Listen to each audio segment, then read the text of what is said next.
Matapos gumawa ng kasaysayan sa Chinese Basketball Association, nagpakitang gilas naman sa National Basketball League 1 si Jack Daniel Animam ng Gilas, Pilipinas.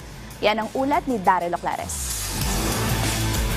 Matapos na gumawa ng kasaysayan bilang unang Filipina import sa Women's Chinese Basketball Association, sa National Basketball League 1 naman ang destinasyon ni Gilas Pilipinas Women's Center, Jack Daniel Animam. Sa katunayan, sumabak na si Animam sa kanyang debut game para sa Southern Conference team na Ringwood Hawks nito lamang Miyerkules. Sa naging 83-55 win ng Hawks kontra sa Kilsit Cobras, nakapagtala si Animam ng 19 points, 7 rebounds, 2 assists at 3 steals. Sa panayam naman ng PDD Sports sa 6'5" center bago siya tumungong Australia noong nakaraang linggo, sinabi niya na panibagong pagkakataon ng NBL 1 upang mas lalong mahubog ang kanyang laro. Hirit pa niya hangad niya na masungkit ang kanyang unang kampeonato sa kanyang professional career.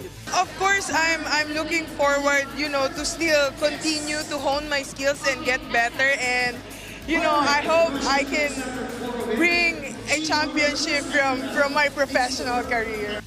Ayon pa kay Animam, handa rin siya sa mas matinding pisikala na aasahan sa mga laro sa NBL 1. My game is physical, so hindi na bago sa akin yun. Everywhere I go, I'm always ready and I always prepare, and I'm just really looking forward for the experience.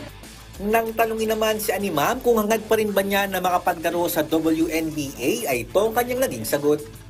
That's the goal, but I'm taking it one step at a time. I'm focusing on what's in front of me, and when the right comes, it's just right there and I'm ready. Daryl Oclares para sa Pambansang TV sa Bagong Pilipinas.